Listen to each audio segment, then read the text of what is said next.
Hello, welcome to King's Academy.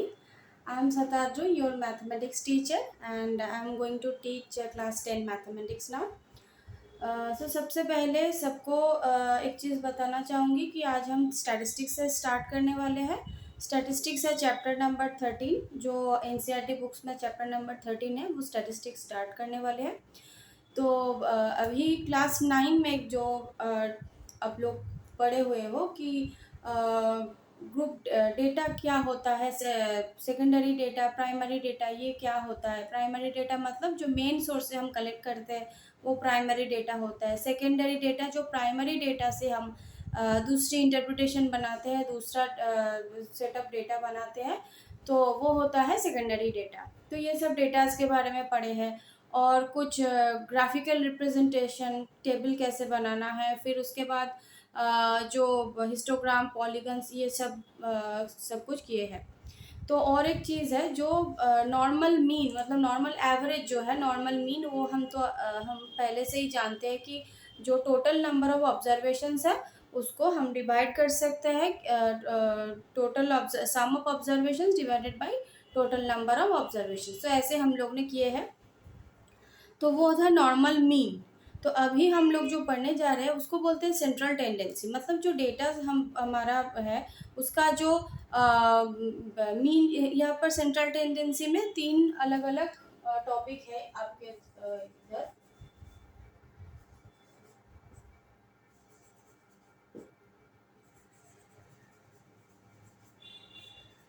एक होता है मीन, मीडियन,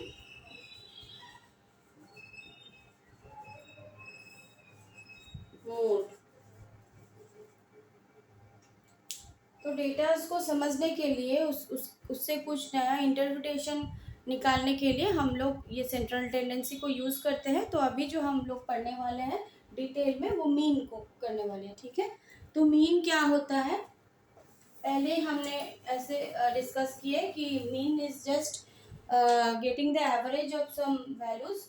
जैसे कि सपोज कुछ डेटाज ले लेते हैं, कुछ वैल्यूज लेते हैं, 5, 6, 8, 9 ऐसे करके चार डेटाज ले लिए। तो अगर हम इसका मीन या एवरेज निकालते हैं तो क्या करना पड़ेगा, just add them 5 + 6 + 8 + 9 divided by number of observations. क्या है, ये सम ऑफ ऑब्जर्वेशंस है, और टोटल नंबर ऑफ ऑब्जर्वेशंस क्या है, 1, 2, 3, 4, 4 से इसको डिवाइड करेंगे। जो आएगा वो मीन बोल सकते हैं इसको, और एवरेज भी बोल सकते हैं, ठीक है। तो ये हो गया नॉर्मल। नॉर्मल जो सेटअप डेटा से हम नॉर्मल एवरेज अब बचपन से ये कर चुके हो कि एवरेज कैसे निकालते हैं, वही मीन है। अब क्या होता है कि मीन, ये तो ठीक है, नॉर्मल डेटा सेट है उसको ऐड कर दिए, ठीक है। पर ऐसा कभी कभी होता है, सपोज एक एग्जांपल ले लेते हैं। यहाँ पे एक टेबल बनाते हैं पहले, ठीक है।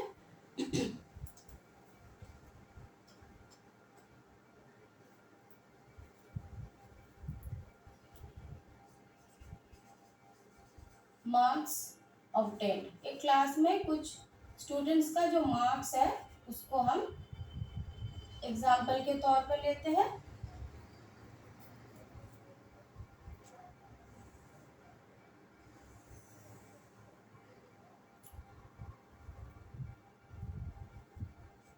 टेन, 20, 36,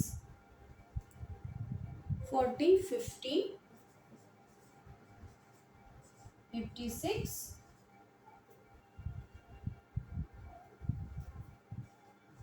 60, 70, 72,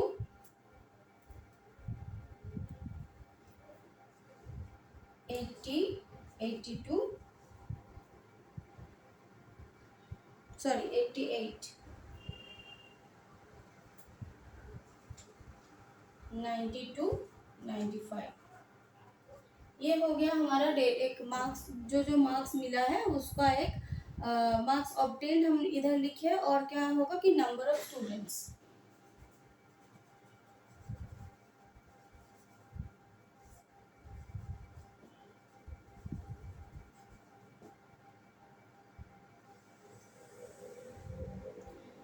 तो कितने बच्चे को मिला है 10 मार्क्स, ये मार्क्स 10 कितने बच्चे को मिला है, एक ही बच्चे को मिला है, ठीक है। और 20 कितने को मिला है, ये एग्जाम्पल जो है बुक पे है, एनसीईआरटी पे उसी को करा रहे हैं। 20 स्टूडेंट्स जो है 20 मार्क्स जो है एक स्टूडेंट को मिला है। 36 कितने को मिला है, 3 लोगों को मिला है। और उसके बाद 40 मिला है 4 लोगों को, 50 मिला है 5 को, सॉरी नहीं 3 को मिला है, 3 स्टूडेंट्स को 50 मिला है। 56 है 2 स्टूडेंट्स को मिला है।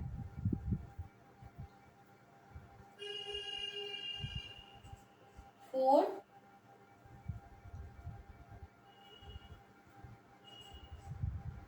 1 1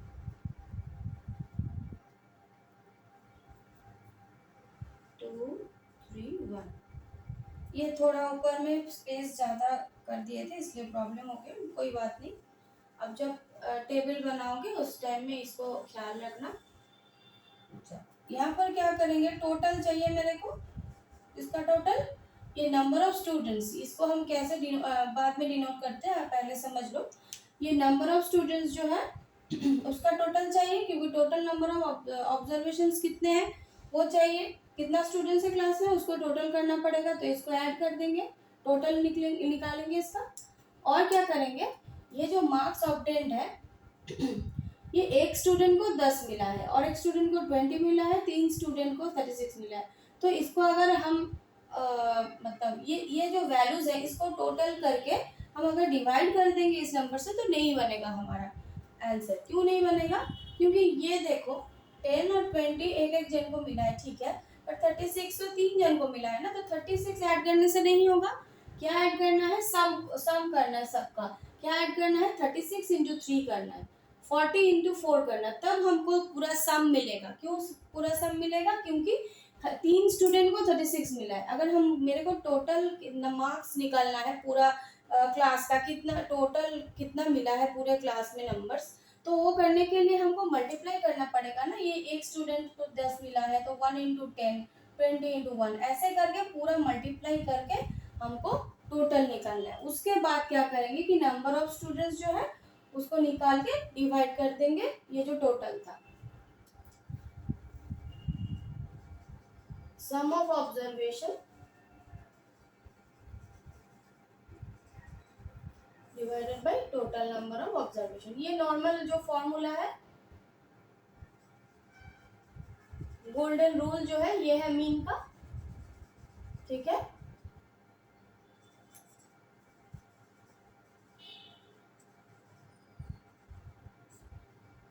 टोटल नंबर ऑफ ऑब्जर्वेशन। अब सम कैसे निकलेगा, सम निकालने के लिए मल्टीप्लाई करना पड़ेगा ना, क्योंकि पूरा 4 जन को 40 मिला है, 3 जन को 50 मिला है, तो खाली 50 ऐड कर, अगर ये पूरा ऐड कर देंगे तो नहीं बनेगा हमारा सम। ये सम ऑफ ऑब्जर्वेशन को निकालने के लिए क्या करना पड़ेगा, इसको अपना जो फ्रीक्वेंसी है, अच्छा फ्रीक्वेंसी की बात करने वाले, अपना जो ऑकरेंस है, मतलब 10 एक जन को मिला है, एक बार ऑकर किया है, 10 20 एक बार ऑकर किया है, 36 3 बार ऑकर किया है, तो ऑकरेंस जो है उसको भी मल्टीप्लाई करेंगे तब मेरे को सम मिलेगा। अब ये जो ऑब्जर्वेशंस है, ये मेरा फ्रीक्वेंसी का मतलब क्या है, कितने टाइम एक डेटा मतलब ऑकर करता है, ठीक है। जैसे 10 मार्क्स एक जन को मिला है, एक ही बार ऑकर करता है, तो कितने टाइम ये ऑकर करता है उसको बोलते हैं फ्रीक्वेंसी। और मार्क्स ऑब्टेन को हम एक्साई से डिनोट करते हैं, ठीक है। अच्छा, ये आई का मतलब क्या है समझ लेते हैं। आई मतलब आई 1 to n, 1 to n। जैसे कि मान लो, जैसे हमने नंबर से कैसे लिए थे 5 6 8 9 ऐसे एग्जाम्पल लिए थे, तो अगर इनफाइनाइट नंबर ऑफ एग्जाम्पल मतलब डेटा अगर होता है तो उसमें आई यूज करना पड़ेगा।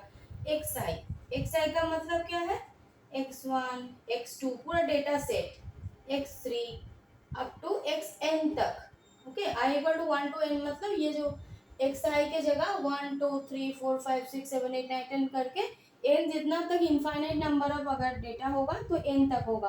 तो n में जो वैल्यू होगा, सपोज n का वैल्यू अगर 5 रहता है, जैसे इधर जो है 1 2 3 4 5 6 7 8 9 10 11 12 13 13 है n का वैल्यू, ठीक है। तो i equal to 1 to n, तो xi से हम इसको डिनोट करते हैं, और i का मतलब तो पहले समझ ही लिए हैं, fi से डिनोट करते हैं नंबर ऑफ स्टूडेंट्स, फ्रीक्वेंसी को डिनोट करते हैं। अब क्या करना पड़ता है, इधर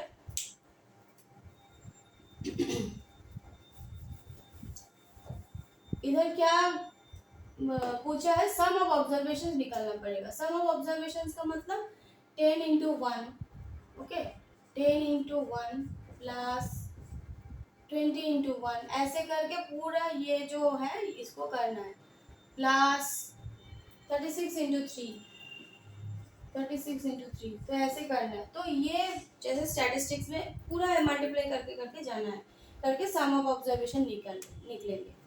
तो अब देखो ये मल्टीप्लाई तो करेंगे ठीक है, पर उसके लिए एक टेबल बनाने से ये पूरा जो मतलब ये बहुत इजी रहेगा, क्योंकि पूरा हम इधर लिखेंगे एरिथमेटिक की तरह, पूरा हम इधर लिखेंगे, फिर इसको मल्टीप्लाई करके नेक्स्ट में लिखेंगे। ऐसे ना करके क्या करेंगे, बहुत सिंपल तरीका है, x I into F I, इधर ही मल्टीप्लाई करके हम इसको कर देंगे। 36 इंटू 3,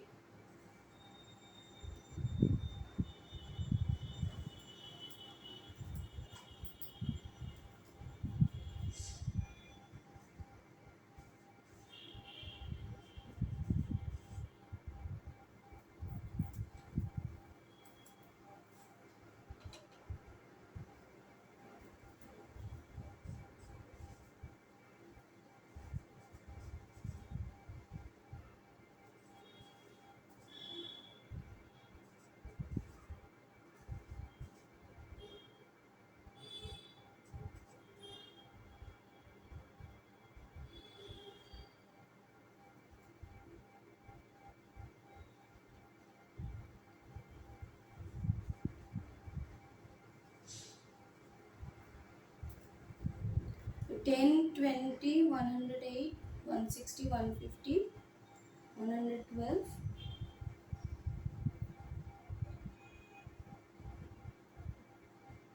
72 80।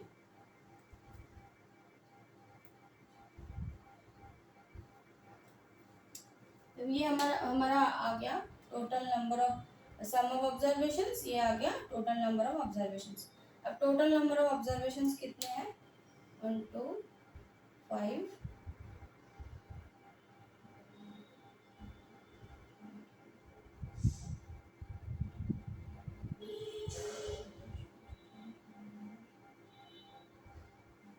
30, ये टोटल नंबर ऑफ जो ऑब्जर्वेशंस है ये 30 आ गया, और इधर टोटल करने से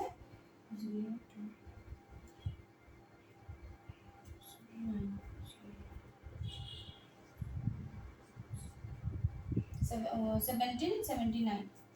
ठीक है, अब जस्ट इसको कर दीजिए। अच्छा, यहाँ पर जो नोटेशन हम कैसे लिखेंगे, सम ऑफ ऑब्जर्वेशंस को कैसे लिखते हैं, एक ग्रीक सिंबल है, ग्रीक सिंबल है को सिग्मा बोलते हैं, समेशन बोल सकते हैं हम लोग, summation I equal to 1 to n, I equal to 1 to n मतलब 1 to n तक जितने हमारा नंबर ऑफ ऑब्जर्वेशंस रहेगा इसको हम डिनोट करते हैं ऐसे। सम ऑफ ऑब्जर्वेशंस मतलब ये एक्स आई एफ आई का हमने टोटल किया, टोटल इधर किए, तो एक्स आई एफ आई ये है फॉर्मूला, और नीचे भी i equal to n 1 to n f i, मतलब ये जो सम ऑफ ऑब्जर्वेशंस निकाले हैं ऐसे, उसके बाद इसको डिवाइड करेंगे number of total number of observations, तो 1779 by 30,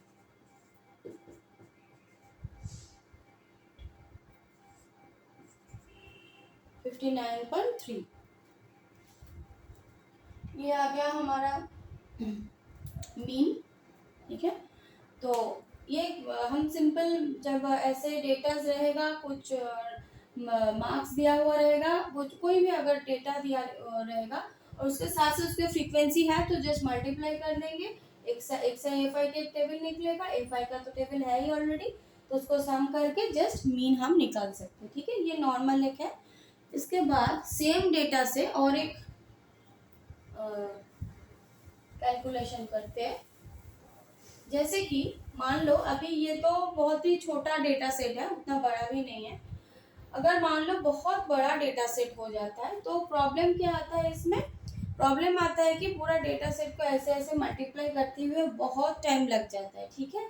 तो ये जो हमने किया ये एक्यूरेट था, एक्यूरेट एकदम जो अब मीन है वो निकला था।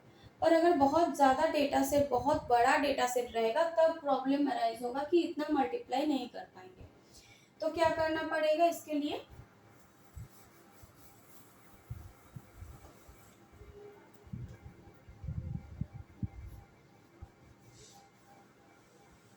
इसको ग्रुपिंग करना पड़ेगा। ग्रुपिंग मतलब इसको हम नहीं हटा रहे इधर से, क्योंकि इसी से ग्रुप को बनाना है। तो ग्रुपिंग करेंगे, इसको ग्रुप डेटा फ्रीक्वेंसी से इसको निकालेंगे।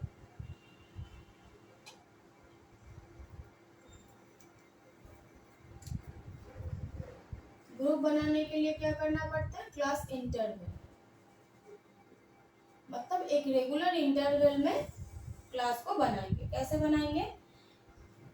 यहाँ पर देखो, हम 10 से 100 तक ले सकते हैं, 10 से 100 तक क्लास, 95 है लास्ट में, तो 10 से हम 100 तक हम इसमें इंटरवल को काउंट कर सकते हैं। तो एक रेगुलर इंटरवल काउंट करने से आप कुछ भी ले सकते हो इधर, अपने सुविधा के लिए 15 लेते हैं। क्लास जो विथ है, मतलब टोटल जो सपोज 10 है यहाँ पे, ठीक है। 10 के साथ अगर 10 के साथ अगर 15 ऐड कर देंगे तो 25 आ जाएगा। फिर 25 से फिर 15 ऐड करेंगे तो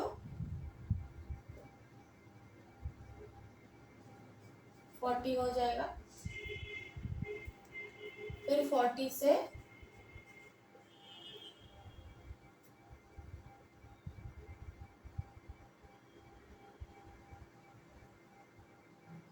55, 15 करके हम लिए, मतलब जो क्लास का जो इंटरवल है हम 15 करके लिए। 15 ऐसे नॉर्मल किया है क्योंकि इसमें मेरा जो डेटा सेट है वो थोड़ा छोटा हो जाएगा, कंप्यूट करने में इजी रहेगा, इसलिए ऐसे लिया है।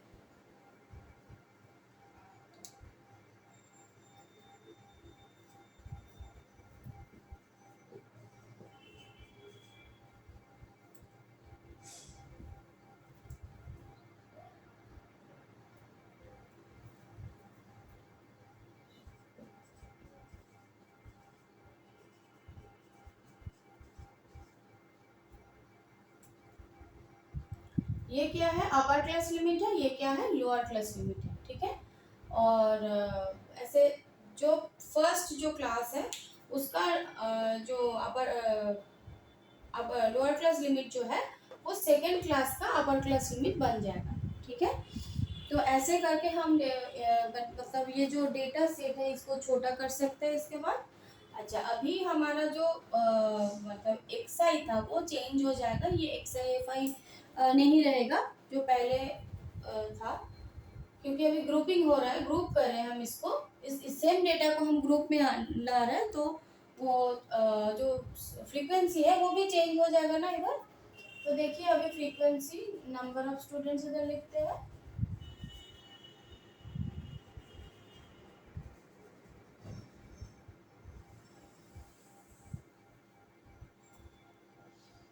अभी एक चीज देखो, इधर 10 है, 25 है, 10 और 25 के बीच में कितने मार्क्स, कितने कितने मार्क्स मिला है?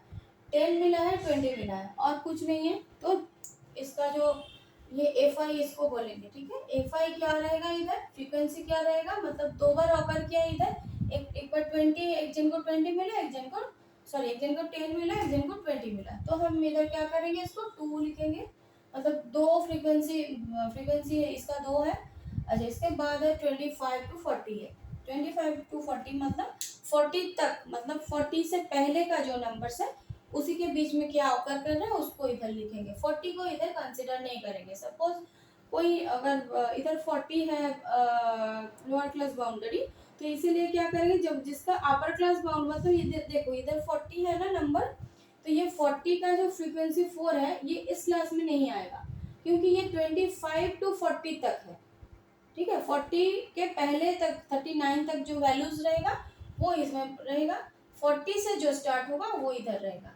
अब आप पूछ सकते हो कि अगर ऐसा ही है तो 25 से 39 क्यों नहीं लिए, और इधर 40 से 55 तो ठीक रहता। ये सही बात है, पर ये प्रॉब्लम क्या रह जाता है कि यहाँ पर जो मतलब अगर ये 39 और 40 ये दोनों अगर ऐसे करते हैं तो बीच में और एक इंटरवल रह जाता। ठीक है, कोई भी मार्क्स ना छोड़े, कोई भी इंटरवल मतलब कोई भी वैल्यूज ना छूट जाए, इसलिए क्या किया गया है, क्योंकि 39.5 भी हो सकता है। तो अब आपको फिर से क्वेश्चन अराइज हो जाएगा कि 39.5 किस में रहेगा। यहाँ पर तो 39 है, यहाँ पर तो 40 है, तो 39.5 को हम किस में इंक्लूड करें। ठीक है, तो ये क्वेश्चन अराइज हो जाएगा। इसीलिए ये प्रीवियस क्लास का जो लोअर क्लास बाउंड्री है वो नेक्स्ट क्लास का अपर क्लास बाउंड्री हो जाएगा। और एक चीज़ क्या मानना पड़ेगा कि ये 40 मतलब जो क्लास इंटरवल का जो अभी कोई भी क्लास है, सपोज इस क्लास का क्या हो गया कि अपर क्लास बाउंड्री 40 है, तो 40 जहाँ पर है वो फ्रीक्वेंसी इसमें इंक्लूड होगा, ना कि इसमें होगा। ठीक है, इसमें नहीं होगा। तब देख लेते हैं 25 to 40 में क्या आ गया है। 25 to 40 मतलब 36, खाली 36 ही पड़ता है इसमें, तो 3 होगा। उसके बाद 40 to 55, इसमें देखो 40 है और 50 भी है, 4 + 3 56 नहीं रहेगा, 4 + 3 7।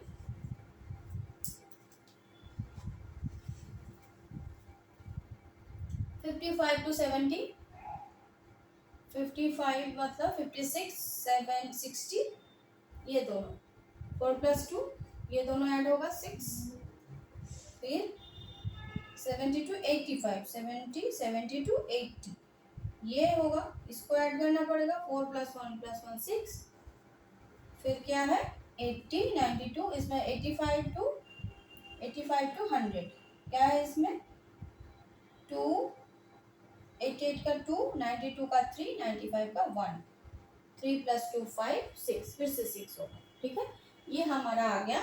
अभी मेरे को ये और ज़रूरत नहीं है, इसको हटा देते हैं, क्योंकि नया हमारा जो डेटा सेट जिससे हम कंप्यूट करने वाले हैं वो हमने निकाल लिया। ठीक है, और इसका कोई ज़रूरत नहीं। ग्रुप फ्रीक्वेंसी डिस्ट्रीब्यूशन से कैसे हम निकालते हैं अभी ये देखना पड़ेगा।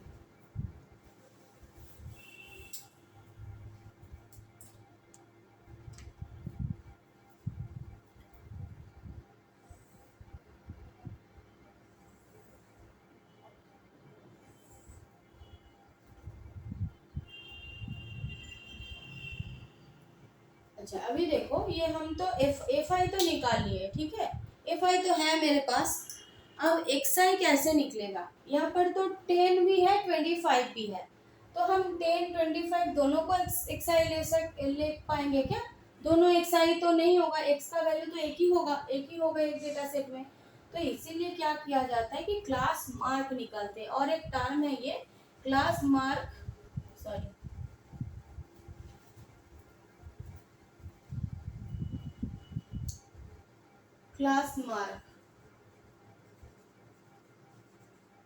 Class mark is x i. तो एक्स आई एफ आई निकाल गया, उसके बाद क्या चाहिए मेरे को एक्स आई एफ आई। ठीक है, तो एक्स आई कैसे निकालेंगे, क्लास मार्क को कैसे निकालेंगे, ये कुछ एक क्लास मार्क का एक फॉर्मूला देते हैं, इसका मिड वैल्यू भी बोल सकते हो, क्लास मार्क भी बोल सकते हो। Class mark equal to upper class limit, ये थोड़ा छोटा पड़ जाएगा, इसको थोड़ा बड़ा करते हैं।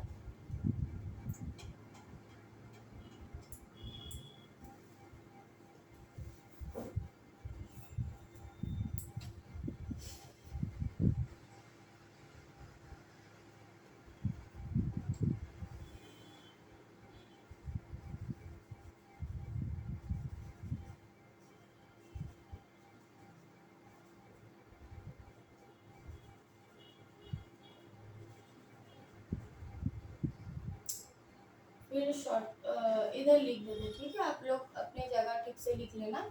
अपर class limit plus lower class limit divided by 2। दो डेटा है, 10 है 25 है, 25 है 40 है, 50 है 40 है 55 है, तो ऐसे दो है, इसीलिए 2 से डिवाइड करेंगे तो इसका जो मिडिल पॉइंट है वो निकल जाएगा। तो टोटल क्या होता है 10 + 25 equal to divide by 2 equal to 35/2। तो क्या आ जाता है 17 इंटू 2 34 होता है 17.5 हो जाएगा। तो अभी क्लास मार्क दोनों के बीच में क्या है 10 × 25 ये 17.5 होगा। ठीक है। अब देखो अब हर क्लास में ये अपर class limit lower class limit ऐसे हम निकाल सकते हैं। पर हम क्या करेंगे एक इजी मेथड है मतलब मेथड वही है पर हम जल्दी करने के लिए क्या करेंगे देखो पर क्लास में ये अपर क्लास बाउंड्री या फिर लोअर क्लास बाउंड्री किसी एक को लेकर देखो इसमें डिस्टेंस कितना है 15 का डिफरेंस है ना। तो डिफरेंस 15 है मतलब इसमें भी डिफरेंस 15 ही आ जाएगा। इजी एक लॉजिक है। ठीक है। तो डिफरेंस 15 आ जाएगा।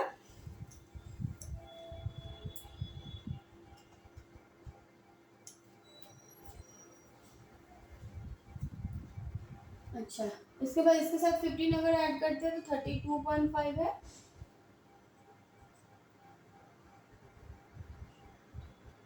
47 होगा 47.5। सॉरी ये थोड़ा स्पेस ऊपर नीचे हो गया।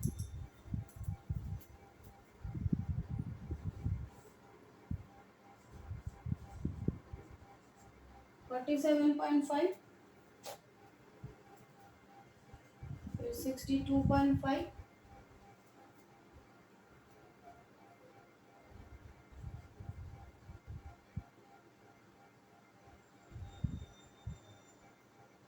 77.5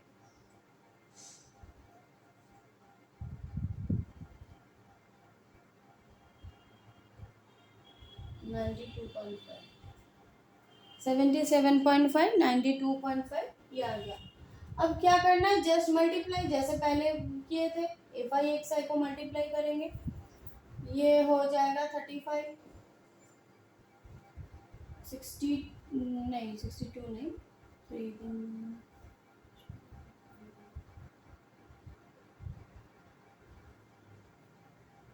90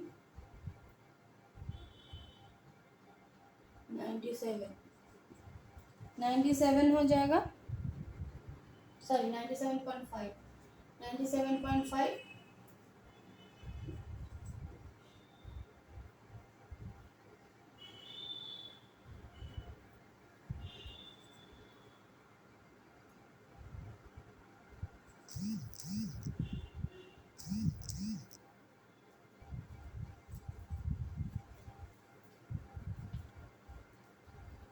सॉरी ये गलत हो गया।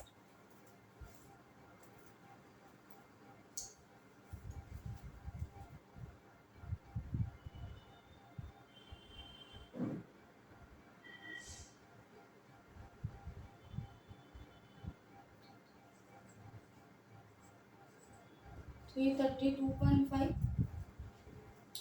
फिर 6 इंटू 62.5 करेंगे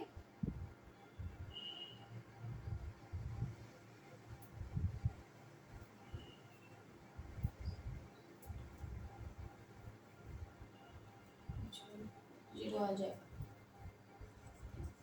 375 आ जाएगा।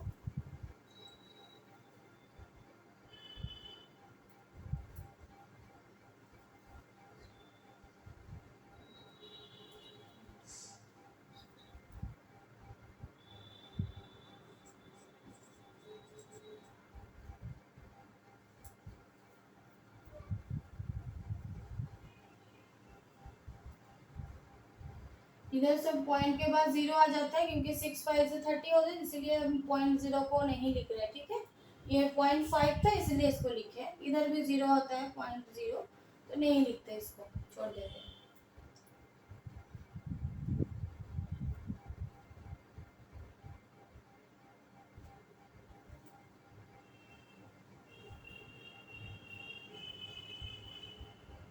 555 आ जाए।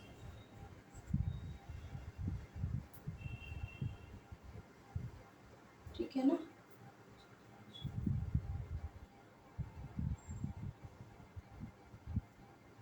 ठीक है। अब इसको टोटल निकालते हैं। ये तो पता ही है 30। क्लास मार्क हम कर सकते हैं टोटल, पर ये कोई काम पे नहीं आएगा इसलिए नहीं कर रहे। अच्छा, ये इसमें टोटल कितना आएगा?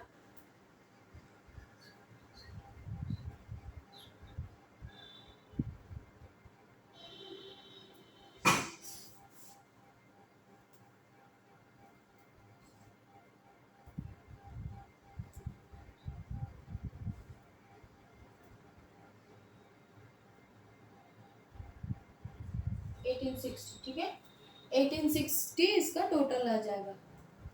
अब कुछ जस्ट वो जो मीन है उसको निकाल लेते हैं, बहुत ही इजी है। क्या है ना, समेसन XI है। वो I equal to 1 to n ना लिखने से भी कोई प्रॉब्लम नहीं है, आपको समझाने के लिए पहले हमने लिखे थे। ये इसका मतलब ही हो गया कि I equal to 1 to n, ठीक है। अब 1860 डिवाइड करेंगे 30 से।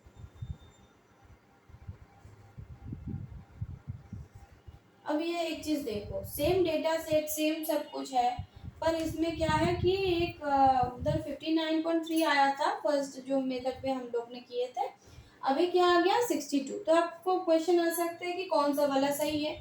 ऑब्वियसली 59.3 जो है वही एकदम एग्जैक्ट है, क्योंकि एकदम जो डेटा था 10 into 1 उसको एकदम डायरेक्टली उसको मल्टीप्लाई करके हम XI निकाले थे। और यहाँ पर क्या है कि एक एज्यूम कर लिया कि ये दोनों क्लास में जो मिड वैल्यू है वो 17.5 है। इसमें तो इसमें एक एजम्पशन पहले से ही आ जाता है, तो ये एज्यूम्ड है। मतलब डायरेक्ट मेथड दोनों ही है। डायरेक्ट मेथड बोलते हैं mean, direct method of mean, direct method of mean ये है, पर ये वो ज्यादा अप्रोप्रिएट था। पर तो हम ये क्यों यूज कर रहे हैं, ये यूज कर रहे हैं जिसने पहले भी बोले थे और फिर से रिपीट कर रहे हैं कि ये अप्रोक्सीमेट हो सकता है। पर अगर बहुत ज़्यादा बड़ा डेटा सेट हो जाता है, कोई असम्पशन करना पड़ेगा, उधर से कुछ मीन निकाल के वो कोई मीन भी कोई काम में आ जाएगा। जब अगर कोई स्टैटिस्टिक्स लेके अगर हायर स्टडीज करेंगे तो तब वो और डिटेल में समझ में आएगा तब कि मीन किसी दूसरे काम में मीन को यूज़ करना पड़ेगा दूसरे इंटरप्रिटेशन के लिए। तो उसमें बहुत ज़्यादा बड़ा डेटा सेट हो जाता है, तो वो पॉसिबल नहीं है कि हर डेटा को उसके फ्रीक्वेंसी के साथ मल्टीप्लाई करके ये XI निकाल के मीन निकालो। तो उसमें ये ग्रुप वाला जो ये हो जाता है डायरेक्ट मेथड में, वो ग्रुप पिन करके हम ये कर सकते हैं। वो थोड़ा सा एज्यूम, थोड़ा सा अप्रॉक्स हो सकता है, थोड़ा सा अपने जो वैल्यू है उससे डेविएट कर सकते हैं, पर वो काम मतलब काम के लिए वो ठीक है, ठीक है। अच्छा, ये था डायरेक्ट मेथड था। इसमें आपके सिलेबस में और दो मेथड है। एक है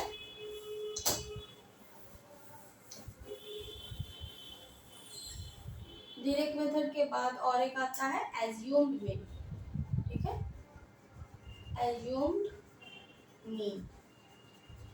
और एक क्या है, स्टेप डेविएशन।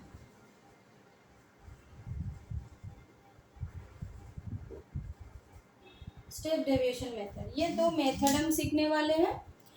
पहले हम एज्यूम्ड मीन को कर लेंगे।